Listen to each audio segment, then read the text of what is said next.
Tengan ustedes muy buenas noches y bienvenidos a un nuevo programa de Los Consejos de Manolo, que como siempre les digo, nos reúne a la mesa familiar puntualmente a las 9 de la noche para charlar de los temas que nos interesan, que nos preocupan, para hablar de no tanto de enfermedades, más de prevención, ¿no es cierto?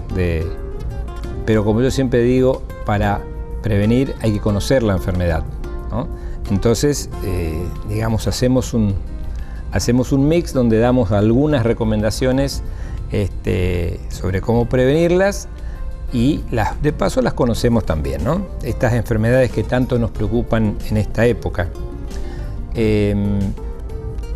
Viendo un poco la situación actual, estas temperaturas raras que estamos viviendo y buscando siempre temas que sean de actualidad y de utilidad sobre todo, van a notar que ahora estamos transitando por una temperatura que es bastante dinámica y cambiante, ¿no? Ahora estamos para mañana temperaturas entre 19, 27 grados, 28, por ahí de golpe cambia, baja la temperatura. Y yo hoy, ya el lunes le pedí, digamos, permiso a los chicos para hoy corrernos un poco sin que esto los deje de lado, simplemente dedicarles un programa a la otra gente que nos ve, ¿no es cierto? A los adolescentes, a los adultos y especialmente a los adultos mayores. Hoy es un programa donde vamos a tocar algunos temas que los tocan muy de cerca. Cuando digo los tocan muy de cerca, quiere decir que los pueden afectar, que los padecen a diario. ¿Y por qué viene el meter un programa de estas características hoy? Por un lado, porque vivimos el día a día en las instituciones de salud, nosotros particularmente en el sanatorio, y con nuestra capacidad de internación prácticamente colmada y sobrepasada, y con un 80-90% de enfermedades respiratorias. Y lo que vamos viendo es que se está enfermando gente que no debía enfermarse, gente que antes no se enfermaba. Antes era lógico que una enfermedad respiratoria sea, digamos, sobreagregada a una enfermedad de base, a una persona que padece una diabetes, a una persona que padece un cuadro de un asma bronquial, una hipertensión arterial.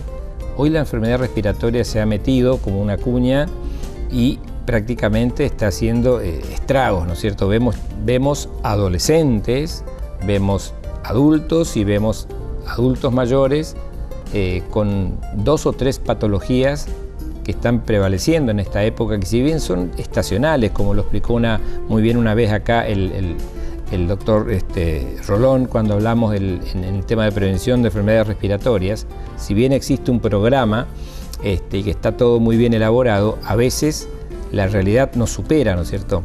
Nosotros lo padecemos día a día cuando tenemos que decirle a nuestros pacientes, bueno, va a tener que aguantarnos un poco, no disponemos de la cama, tenemos que esperar que se vaya un paciente de alta, o cuando nos llaman del interior pidiendo una habitación, estamos con la capacidad colmada.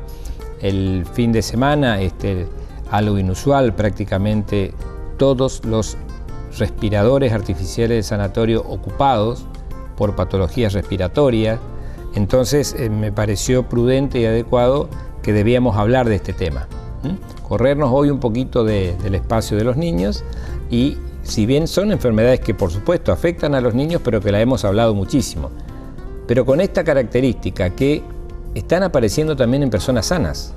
Es una persona que estaba totalmente sana, que comienza con un cuadro gripal y a las 48 horas está con una neumonía, por ejemplo.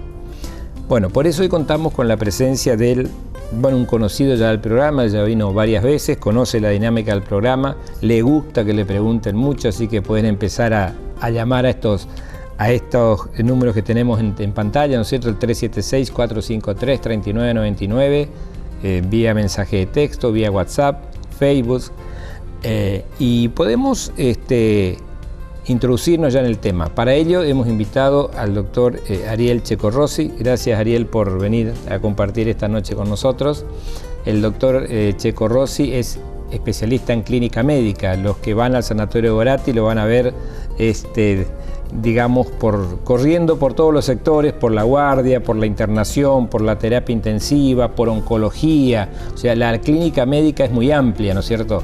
Entonces, un día está de guardia en la terapia, un día está de guardia en la emergencia, un día está atendiendo a los pacientes oncológicos que tienen problemas clínicos, aparte de su problema oncológico, y sobre todo los fines de semana en la contención de esa cantidad de gente que se queda internada. Fíjense cómo ha cambiado, ¿no? Antes, el viernes nosotros nos preparábamos para un poco desocupar el sanatorio y dedicarnos a estar más tranquilos. Hoy, el sábado y domingo son días normales en el sanatorio. Ya los fines de semana se han corrido, no existen. Así que, bueno, Ariel, la idea es hablar de estas enfermedades respiratorias, como te decía, de las más frecuentes, y después con las preguntas que nos van haciendo seguramente, el programa se va a ir solo como lo hacemos siempre, lo van a hacer nuestros amigos televidentes de siempre. Yo había anticipado que íbamos a hablar sobre todo de las neumonías, íbamos a hablar de algo que se nombra mucho y que por ahí la gente no entiende bien, que uno dice, tiene un EPOC o una EPOC. ¿No es cierto? A ver, vamos, ¿qué es eso del EPOC? El EPOC reagudizado. Eso, bueno, creo que con esos dos o tres temas se nos va a ir el programa. Así que, bueno, es tu tiempo, es todo tuyo y la gente te va a prestar muchísima atención porque son temas muy interesantes y a lo último seguramente nos vamos a ir con unas cuantas recomendaciones para ello, ¿no? Así Perfecto. Que gracias por compartir esta noche con nosotros. Muchas gracias por la invitación, como siempre es un placer venir a su programa. Hoy tenemos una charla que es interesante porque nos toca de cerca, como bien decía usted, la capacidad del sanatorio actualmente está colmada. Los fines de semana se volvieron viernes más 1, viernes más 2, porque la verdad que estamos a cama caliente y la mayoría de los pacientes están internados por afecciones respiratorias. Nuestro deber como médico no solamente es atender al paciente, sino a veces hacer este tipo de actividades que es la de la promoción de la salud, la prevención y transmitir un poco de conocimiento, cosas sencillas, básicas, para que los pacientes tengan mayores armas para lidiar con la patología respiratoria. Como usted bien decía, las personas adultas, ya sean desde la adolescencia en adelante, pueden tener infecciones agudas del aparato respiratorio. Esto quiere decir que sus pulmones van a sufrir un proceso inflamatorio en el cual se desarrolla un inóculo de gérmenes mucho mayor a lo habitual, porque no son tejidos que están exceptuados de tener gérmenes, de tener flora, pero hay un desequilibrio entre lo que son las defensas de la persona y el contacto con gérmenes. Esos gérmenes pueden ser bacterias, pueden ser virus. Habitualmente las neumonías más severas son las que se producen a causas de bacterias, aunque tenemos un periodo en el año donde los virus, sobre todo los virus influenza o parainfluenza, pueden producir neumonías que son llamadas neumonías atípicas o neumonías intersticiales, y que también pueden producir tanto internación, consulta, pueden producir también ingreso a unidades de cuidados intensivos, pueden requerir de tratamiento médico y de tratamiento invasivo, es decir, tener que colocar o una máscara para asistirlo con el respirador, o tener que dormir al paciente, colocar un tubo, conectarlo a un respirador, todo con tal de manejar el distrés, de manejar la inflamación del pulmón. Para que ustedes se den una idea, los pulmones son tejidos esponjosos, es como si ustedes agarraran la esponja de lavar los platos. Lo normal es que esté sequita, que sea un tejido fácil de expandirse y de contraerse, y cuando se produce una infección, eso se inflama y se vuelve como más pegajoso, como un bloc, ¿sí? De ahí viene el término de bloc neumónico. Hay una parte del pulmón que queda atrapada, donde se generan muchas más secreciones, se generan todo un microambiente donde los gérmenes empiezan a crecer y empiezan a producir síntomas, ¿sí? ¿Cuáles son los síntomas que le debería llamar la atención a la gente? Primero que nada, la fiebre, ¿sí?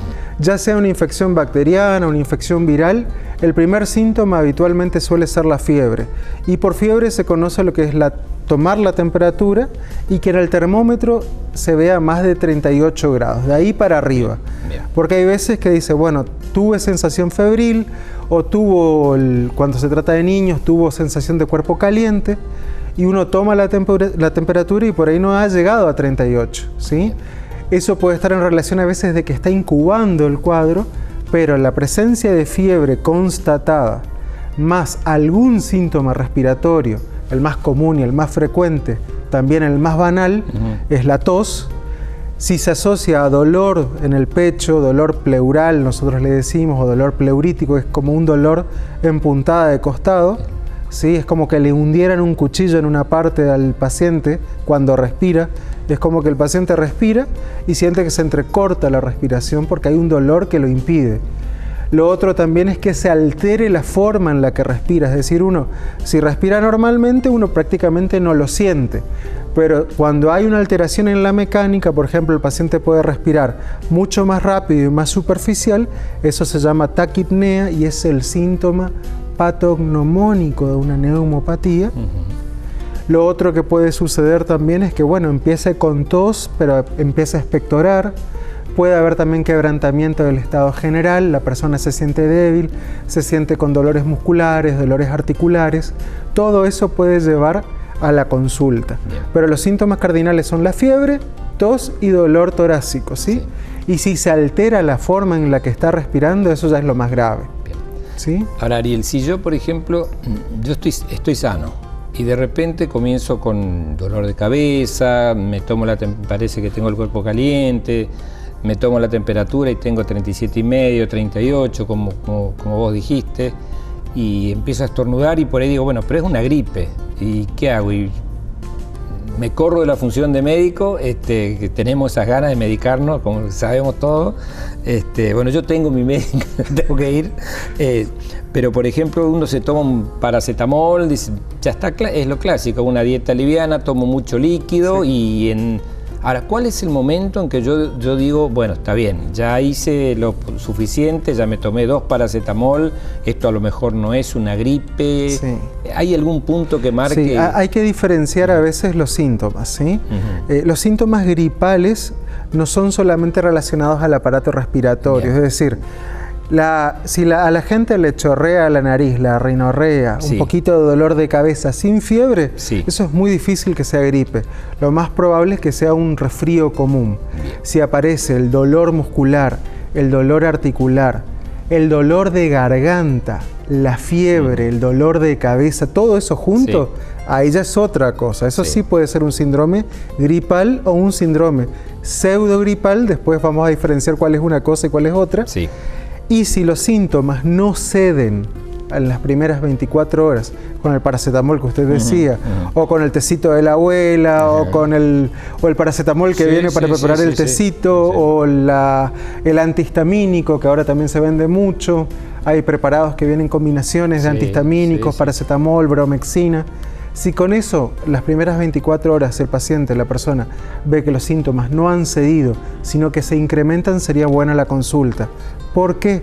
Porque actualmente nosotros disponemos de medicación que puede cortar los síntomas gripales y que si son administrados antes de las 48 horas del inicio de los síntomas, la respuesta es mucho más rápida, el paciente se recupera sin necesidad a veces de mantener un reposo de 7 días, y si el paciente en sí tuviese factores de riesgo asociados, es decir, fuese una persona diabética, hipertensa, oncológica, con uso prolongado de corticoides, o que haya cursado una internación previa, cualquiera sea la causa el mes previo, esa persona debería consultar.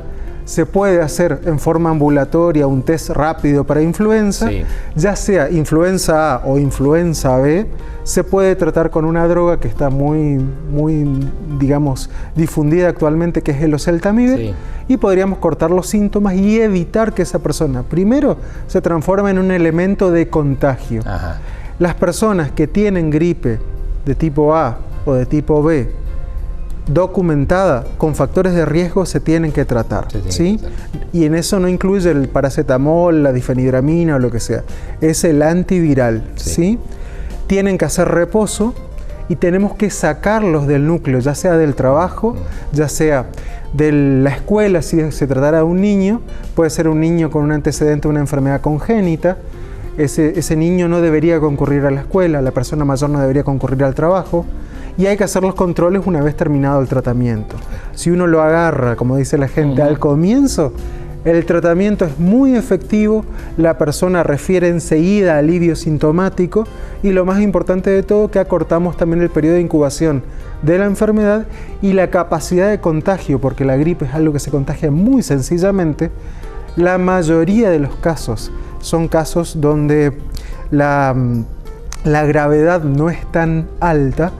Puede suceder que en algunos pacientes seleccionados, ya sea por la virulencia del virus, ya sea por el estado previo de la persona, ya sea por las comorbilidades que tengan, es decir, edad, sexo, diabetes, hipertensión, lo que sea, esos pacientes pueden terminar internados, ya sean en sala general o en terapia intensiva, ¿sí? Bien.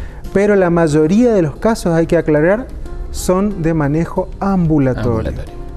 Ahora, cuando vos haces un diagnóstico de influenza A y decís, bueno, le voy a dar el antiviral, que sabemos que hay que ir a retirarlo a salud pública o al hospital. Son 5 días de tratamiento, ¿no es cierto? La persona al tercer día se siente bien, ya no tiene fiebre, anduvo bien, se siente como decir, bueno, ya estoy listo, me puedo reintegrar. ¿Se reintegra a sus actividades habituales o tiene que completar los 5 días en su casa? ¿Cuál es la indicación correcta? Excelente pregunta. Habitualmente lo que uno le recomienda al paciente es que cumpla todo el tratamiento. No sirve de nada que tome el tratamiento por 3 días, se sienta mejor y lo abandone. Y parte del tratamiento, yo siempre insisto con el tema farmacológico y lo no farmacológico. El farmacológico, como usted bien lo dijo, son 10 comprimidos que se brindan 1 cada 12 horas, o sea que son 5 días de tratamiento que los debe cumplir los 5 días estrictamente. Y en esos 5 días que guarde el mayor reposo posible. Es decir, que evite el contagio a otras personas. Si está en su casa, hay que enseñarle primero que nada a que no comparta toallas con otras personas del domicilio, que se lave las manos frecuentemente o que use alcohol en gel, que use pañuelos descartables. No sirve de nada usar un pañuelito descartable y dejarlo al lado, ¿sí? Se usa y se desecha. La persona se lava las manos o utiliza alcohol en gel y hace reposo, ¿sí? Si no, no sirve de nada. Estamos cortando la enfermedad o intentando hacerlo, y si no se cumple con todas las pautas, lo más probable es que tengamos un éxito a medias. Exacto. Bien. Bueno, te cuento que ya van entrando unas cuantas preguntas, así que la gente ya se va interactuando, como digo yo, y nos hace participar a nosotros y nos pone en problemas, te cuento nomás. Bueno, vamos a intentar salvarlos. Sí, doctor, dice, ¿cuál es la diferencia entre neumonía y neumonía con pleuresía? Bien, la neumonía puede tener complicaciones, es decir, cuando uno habla de neumonía, está hablando de la inflamación del tejido pulmonar. Tomamos al pulmón como órgano. El pulmón está cubierto por una tela que se llama pleura, ¿sí? Que lo que ayuda es que en los movimientos normales del pulmón, esa pleura tiene un líquido que tiene una cantidad pequeña que sirve para evitar los frotes y para evitar que cuando uno respire le duela, digamos, ¿sí? Cuando hay una complicación de la neumonía que se llama derrame pleural, que puede suceder porque el bloque neumónico, es decir, la parte del pulmón que se infectó, es muy periférica, está en contacto con la pleura, puede inflamar la pleura, generar un aumento del líquido que tiene normalmente la pleura, y eso es un derrame pleural, también llamado pleuresía, ¿sí? Siempre una neumonía con un derrame paraneumónico es una neumonía complicada, ¿sí? No es lo mismo tratar una neumonía sin derrame que una neumonía con derrame. Así también la neumonía puede complicarse con digamos, puede tener un germen que sea lo suficientemente virulento, o la persona consultó tarde, o se iniciaron tarde las medidas de rescate, y puede generar tanto inóculo bacteriano que puede circular por la sangre y puede producir lo que se llama neumonía con bacteriemia. Es decir, que el germencito que se alojaba en el pulmón salió a vagar por el resto del cuerpo, y eso puede producir nuevos impactos bacterianos en otros órganos. Entonces tenemos neumonías que pueden ser sencillas de tratar y hay otras que son más complicadas. Bien. Esto quiere decir que la neumonía se puede tratar tanto en el domicilio como internado. Hay que saber decidir a quién tratamos en el domicilio y a quién internado. Bueno, es lo que te estaba por preguntar, porque acabo de leer una pregunta de una señora que me dice que antes las neumonías, cuando se hacía el diagnóstico de neumonía, uno ya sabía que se tenía que quedar internado, sí o sí, y que, bueno, y si no, se iba a buscar las cosas a la casa y volvía, y era una internación de 7 a 10 días. Y mi pregunta era, ¿por qué ahora las neumonías? ¿Por qué dice el médico, me dice, tenés una neumonía, te doy este antibiótico, en 48 horas lo controlo? O sea, ¿cuál sería el criterio de qué neumonía? Sé que es una pregunta complicada y si uno no ve al paciente, pero, digamos, ¿cuál sería el criterio de decir, esta neumonía tiene que internarse y esta neumonía puedo controlarla en la casa y que venga a las 48 horas y veo la evolución, ¿no? Bien, vamos a empezar hablando de dos factores. Uno es el factor médico. Sí. Si es un paciente que uno conoce de consultorio, que viene habitualmente a la consulta, que es generalmente sano y que tiene un compromiso leve, tanto en los estudios que le hacemos como en el examen físico, uno puede probar de dar antibióticos por vía oral y controlar a las 48 horas. ¿Qué hago yo con ese paciente? Primero que nada, le pido un laboratorio, le pido una placa, lo cultivamos igual aunque no se interne, le damos los antibióticos, las pautas de alarma, le damos también la indicación de reposo y a las 48 horas lo controlamos. ¿Por qué a las 48? Porque en esas 48 horas yo ya voy a tener alguna respuesta de bacteriología. Si no aislamos nada y la evolución del paciente es favorable, mantenemos el tratamiento médico hasta completar 7 días y volvemos a controlar. Muchas veces, esto también es una realidad, más del 50% de los pacientes con neumonía, los hallazgos bacteriológicos van a ser negativos. Entonces, por eso es muy importante controlar al paciente clínicamente. Sí se puede hacer nuevamente cuando terminamos el tratamiento en un nuevo laboratorio. Habitualmente en 7 días una placa, a menos que uno escuche algún cambio a la auscultación, no van a haber muchos cambios, pero puede repetirla a los 10 o 15 días. Por ahí el mecanismo de sanación que se ve en radiología es más lento. Ahora, si nosotros tenemos un paciente mayor de 65 años, con EPOC, o asmático, diabético, hipertenso, con antecedentes de internaciones previas, oncológico, con uso prolongado de corticoides, ese paciente lo más probable es que no ande muy bien en domicilio. Bien. Si es un paciente que ya estuvo internado durante los 12 meses previos a la consulta por la misma causa, y lo siento, hay que internarlo por precaución, porque es un paciente de riesgo. Si es un paciente que a la consulta presenta mala mecánica respiratoria, nosotros utilizamos un dispositivo que mide también el oxígeno en sangre, el saturómetro. Si tiene mala saturación, es decir, es un paciente que satura con 90% de oxígeno o menos, o que está febril, que está con gran compromiso del estado general, o es un paciente renal crónico, por ejemplo, que sabemos que por ahí o que está en hemodiálisis, que sabemos que la disponibilidad de los antibióticos no va a ser tan, digamos, fija, siempre es mejor internar. Bien. Por eso antes decían, la pulmonía era sinónimo de internación. Sí, por eso, sí, pero ¿cómo? Tengo una pulmonía y me mandaron a mi casa con un jarabe o con unas pastillas, ¿no? Claro. Pero ha cambiado el concepto. Ha cambiado el concepto. Igual la medicina no hace magia, ¿no? Tampoco adivinamos. Sí. Por eso son muy importantes los controles. Los pacientes que se manejan en forma ambulatoria, cuando refieren mejoría, igual deben completar el tratamiento y deben concurrir a la consulta de control, aunque todo esté normal. Perfecto. Bueno, estamos con el doctor Ariel Checo Rossi. Yo pronuncié la palabra y ahora, bueno, ahora hay que aguantar. Yo dije que él hace clínica médica y se ocupa de todo un poco.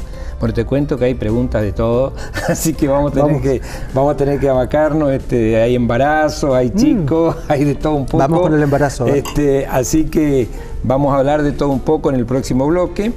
No me quiero ir al corte sin antes recordar dos cosas. Una, en primer lugar, mandar un reconocimiento y un saludo especial a... Hoy es el día de las radios, vamos a decir así para que se entienda, de las radios argentinas, ¿no es cierto? El día de todas las personas que trabajan en radio. Y hoy estuve escuchando en varias de ellas, pues me gusta escuchar mucho radio, y bueno, saludos de todos lados, gente que se moviliza muchísimo. Nosotros estamos del otro lado, pero participamos mucho también en los programas de radio, nos llaman, nos preguntan temas de actualidad. Y también, si no me equivoco, estamos en los 17 años del diario Noticias de la Calle, así que bueno, un saludo también para la gente y por esa tarea que llevan adelante. Bueno, vamos a hacer un pequeño corte, después vamos a hablar algo de que dijimos que no quiero que nos olvidemos, que es el EPOC.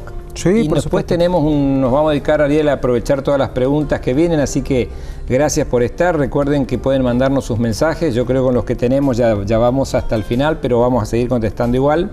Así que en un par de minutos volvemos. Muchas gracias. Una alimentación con el pecho materno durante el primer año de vida es fundamental para el desarrollo corporal y neurológico del bebé. Ya volvemos.